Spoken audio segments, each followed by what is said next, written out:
Right then, welcome to Happy Hungry Hippie. What we're going to bring you this week is my next chapter of fermentation.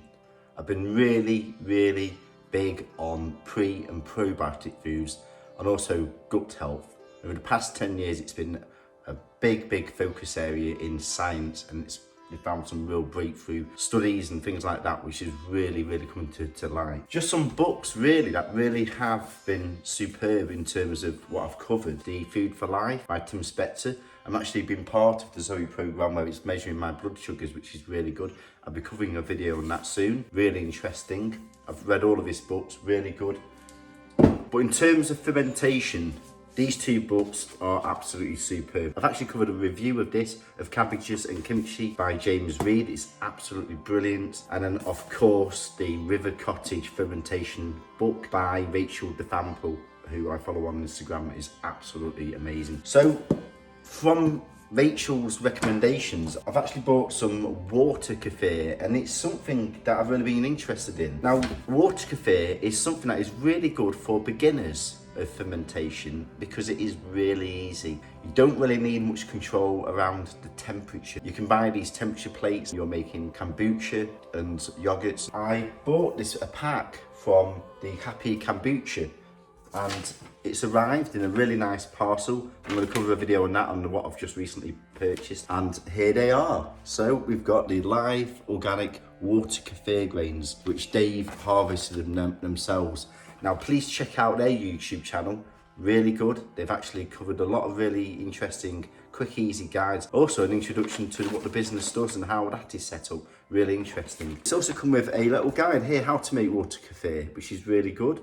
Simple steps. And then I've also bought some organic unrefined sugar, which is obviously got some accreditation from the Soil Association. So this is really essential. So some of the things I've been doing at the moment, I'm actually fermenting some limes. I've actually covered a recipe on that and how to make preserved fermented limes. This is probably one of my most favourite fermented foods and pickles in terms of uplifting recipes. You can even add it to rice and just really spruce things up. In Middle Eastern cuisine, it's amazing.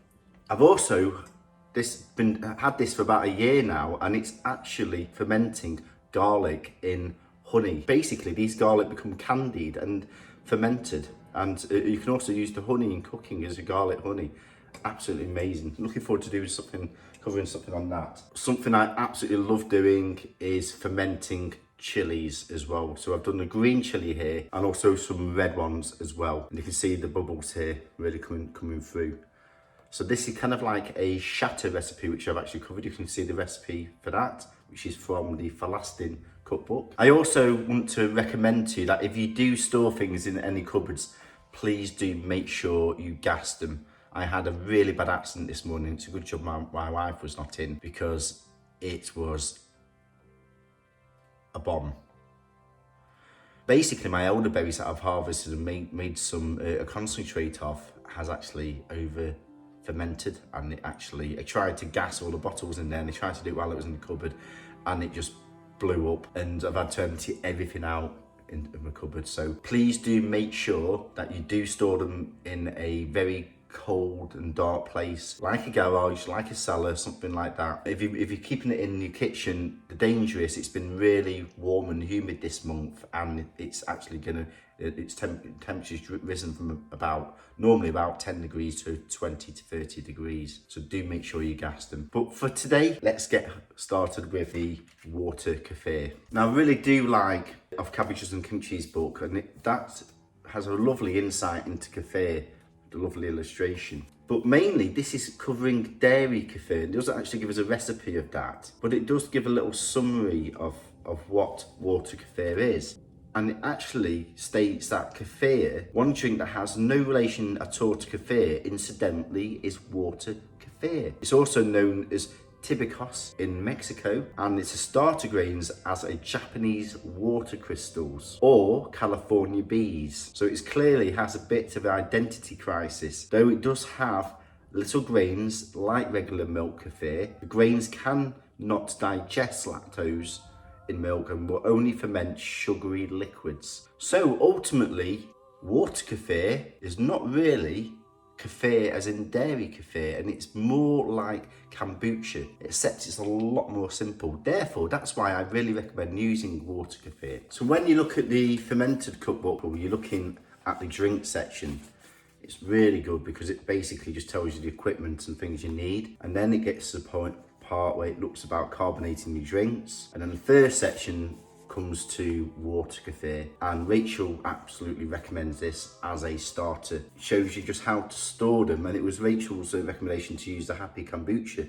website and company, and then it goes on to show you how to make basic water kefir but then season with flavours. And I really like the recommendation here because you've got spring, nettle and lemon balm, rhubarb and fresh ginger. Summer, elderflower, lemon, bibona, rose and linden blossom. Autumn, which we're more or less going to be entering now, is blackberry and fig leaf. Winter, cinnamon, fresh turmeric and blood orange zest. So some really good ideas there. And then it goes on to show you how you can make probiotic elderflower fizz. And that's also using water kefir. So I've actually made some elderflower cordial, which I'm going to look at doing. I've done a recipe for that, the world's best elderflower, so amazing. So basically, instead of adding the elderflower heads, I can add this to the fermented water kefir, which would be amazing. And then it moves on to kombucha and jun, which we can get onto later. I've actually bought my SCOBY, so I'm looking forward to covering that. So if you're looking at reducing or stopping to drink alcohol, water kefir is an absolutely amazing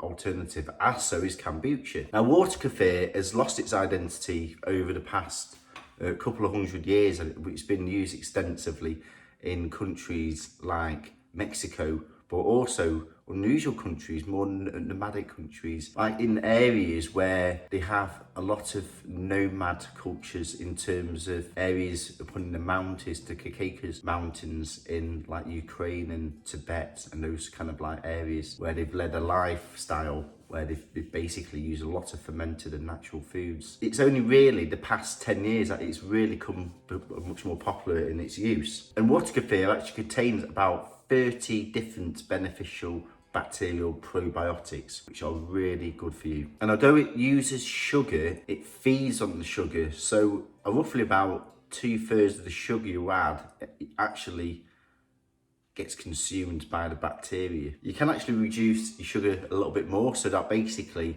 it consumes all the sugar, but it's best just to use a little bit more just so it consumes the majority, and that optimizes the food it needs. Consuming water kefir once or twice a week can add real benefits to your diet, but also just use a little bit as you start going, and just make sure your body adapts to things slowly and phase it into your diet. So as soon as you get your water kefir, what I recommend for you to do is take it immediately out of the pack. Make sure you wash your hands and basically store this in a solution of organic sugar water. It comes in a nice bag here. So what I'm going to do is I'm just going to put this to one side. I'm going to pour 100 ml of filtered water here.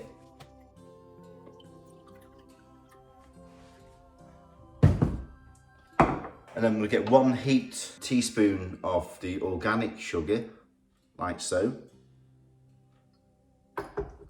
And I'm going to dissolve that into here. Make sure it's completely dissolved, and then simply just going to pour that into the jar. It's got a very unusual smell, almost like a little bit vinegary. I'm just going to try this. I've just dropped a little bit on the side and I don't want to contaminate it. And simply that's what you can do. Once these multiply, when you've been harvesting them and using them, you can actually add them to smoothies and food, just as a probiotic itself. Then all I'm going to do now is just put the lid on, and I'm going to put a nice little label on. You can put that in the fridge for up to 3 weeks, and all you do then is you filter the water off, then add another 100 ml and 1 teaspoon of the organic sugar. So yeah, I'm going to put that in the fridge just until I need it, and then I'm going to cover a recipe. Right, I'm back. So I've actually been storing my water kefir, as I've just shown, and then now what I'm going to do is I'm going to transfer this for a 2-day ferment. So first of all, take 1 litre of filtered water, and I'm going to use the recipe from this as a guideline. So first of all, I'm going to take 3 tablespoons of the organic sugar, like so. 1, 2, 3. And I'm simply just going to stir that through, make sure it dissolves. Now I'm already doing something wrong, and that is using a silver spoon. It's not too critical at the moment because the water kefir grains haven't been added. So I've got a wooden spoon. I'm just going to stir this through. It's nicely dissolved. And then simply I'm going to just strain some of this. I'm just going to use this because it's not metal. I'm really cautious just so I don't contaminate anything. Really going to make sure everything's clean. So I'm going to pour this into here.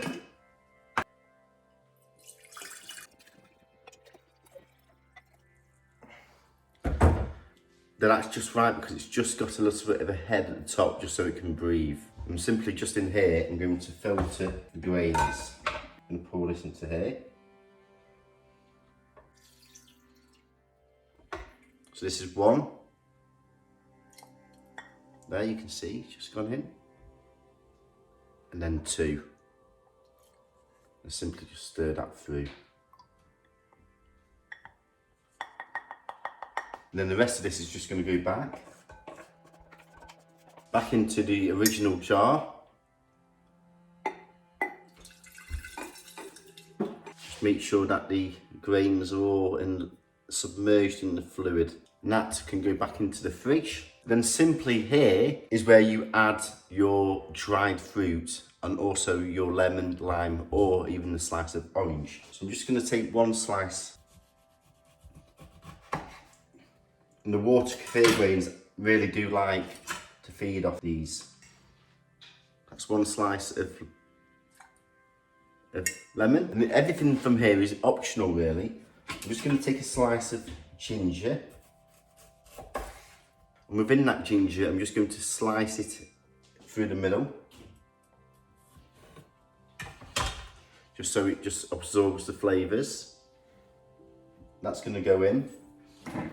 And then it's really good if you could have some dried fruit. Now you can add anything you want, from dried prunes to dates to figs. And simply what I've got here is some dehydrated figs. So you can see here. There. Now what I've done is I've air fried some dried fruit and vegetables and things like that. Please check out my video there and how I've done that. It's been a very popular video, this, and how to use your Ninja air fryer on the dehydrate function to get really nice things and decorative things which are really good. These are some limes that I've done which have turned black, like a black lime, which are absolutely superb. So I'm going to put one of either of these in. So the dried fig and the dried black lime. And simply you can see those floating on there. So I'm just going to dunk those and give it all a stir just so it infuses.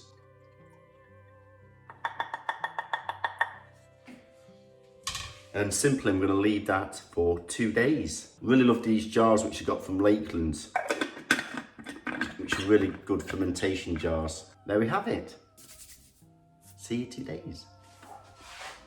So here we are on day 1. And I don't know if you can tell, but you can just start seeing the bubbles forming on the outside here. So let's just check if the gas is forming. Yeah, a little bit of gas there. Also notice that the actual water kefir grains have actually become a little bit bigger. It seems like they're actually multiplying. If you do want to stir it, use a wooden spoon. It's absolutely fascinating. Water kefir grain. Well, you can see that, but wow. Just going to push that down because it's not over-gassing, and let that ferment for another day. See you day 2. Right, I'm back. So, day 2, 48 hours of fermenting your water kefir. So I've left this in a dark place, and again it's just nicely bubbling over. These grains are actually growing. You can actually see them multiplying. It's absolutely fascinating. So let's just hear the gas. Yeah, lots of gas there. So all I'm going to do now is I'm going to strain the water grains, and I'm going to do it with a non-metal strainer. I'm just going to do this into a side jug. And then once you've done that, it's okay to use a metal filter. First of all, I'm just going to fish out the dried fruit. I'm just going to put these onto a side plate. So here was the dehydrated lime, and then we've got the lemon, and then we've got the fig. Then last but not least, we've got the ginger. Now I'm not going to throw them away, eat them or use them up. And now I'm just going to filter it into here.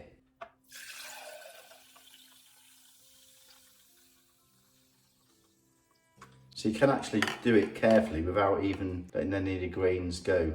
Once they're left in there, I want to rinse these with water because you get a lot of yeasts on these. So you want to clean them with water, strain them again, and then I'm going to add them back to this. And this has been like this for a week now, so it's okay in this solution for another couple of weeks, and then we're just going to change this over. Now the next part is the second phase of fermentation. So you've got yourself a nice little bottle, which is sterilised, and then simply you're going to choose what flavouring you want to have this. Now you could stuff this with elderflowers, you could add fruit into this, you could do anything. But for me, I'm going to use pre-made elderflowers or elderberries, which I've actually foraged. And you can check out my recipes for these. I've done an amazing world's best elderflower cordial on this. Now, you don't really need to measure this, but I'm just going to put a funnel in.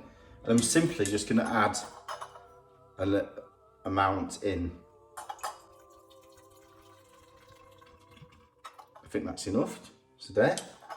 And then I'm going to add the water kefir in.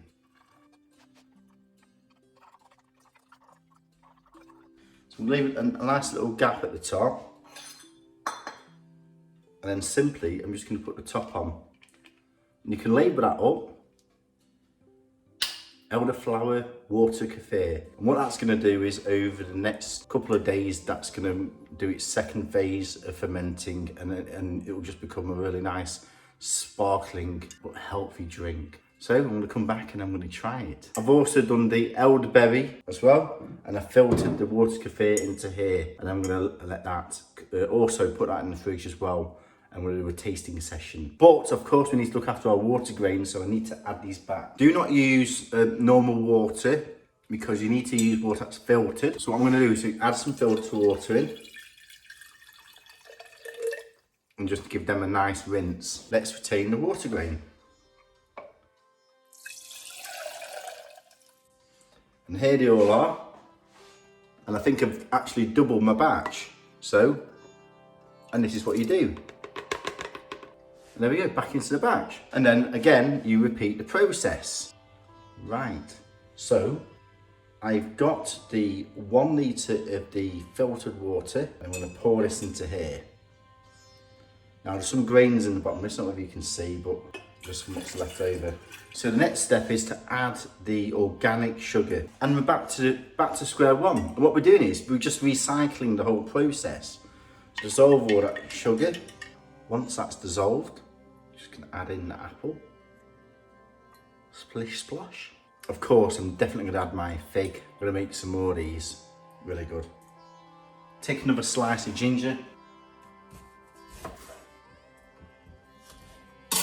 I'm just going to slice it in half this time. Maximum resorption. Back in with the black lime. Sploosh. Another nice slice of lime. Or lemon. Sploosh. And repeat the process. Then last but not least is adding the water kefir. So 3 tablespoons. 1, 2, 3. And what I love about this is that you're basically retaining half, and you're putting half in here, and it's a cycle, and a really good cycle, but so easy. So again, put your lid on and repeat. Make sure the fermentation's down because the gas isn't too bad. So down, and voila! So looking forward to coming back to the tasting of my elderberry and elderflower water kefir. See you in a couple of days. Take 2. Right then, I'm back.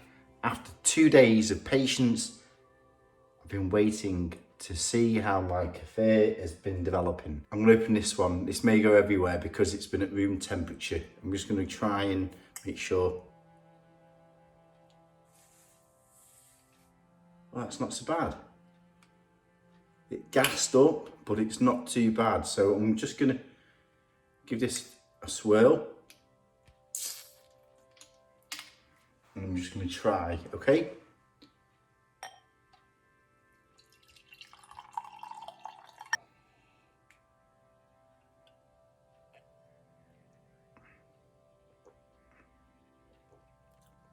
Wow, that's actually really nice.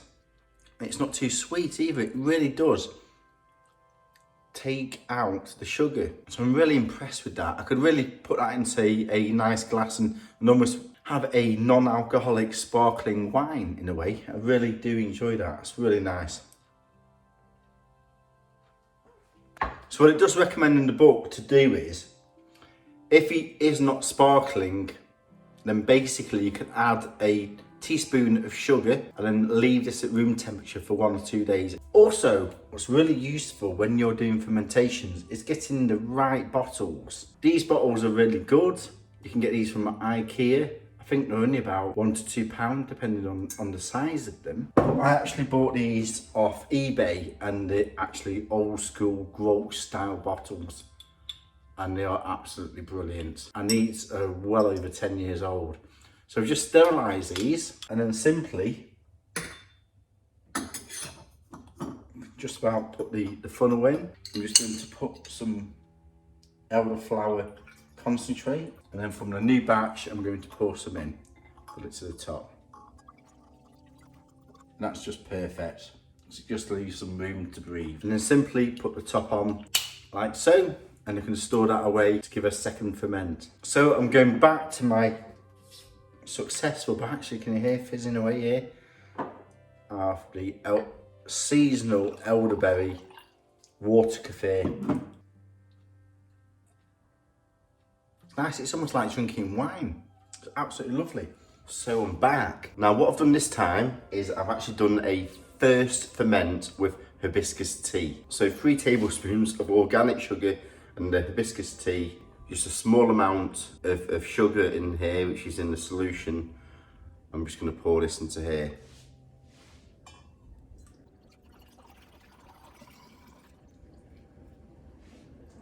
A lovely colour. And I'm going to store that in the fridge just for a couple of days. I'm absolutely loving experimenting with this, and I'm in a continuous cycle now. Absolutely love it. So this is a hibiscus and elderflower fig water kefir, which is lovely for coming into autumn now as we're heading into October. So really hope you've enjoyed my cycle. I've shown you 3 different cycles now on how to do different things, how to infuse it, and the concept is so easy. You don't need controlled temperatures as you do with conventional kombucha and yogurts and things like that, where you have it on a heat plate to keep it at the optimum temperature. This is fairly easy. Your troubleshooting is generally just putting it out at room temperature or in the fridge. So really hope you're enjoying the show. Please do subscribe. Lots of love and passion going into this. I've covered a playlist with lots of fermented foods and fermented drinks, an alternative dairy kefir to pache. So hope you have a great week, everyone, and I look forward to hearing your comments below about what you've been making with your water kefir and different ferments. So have a great week, everyone. Bye.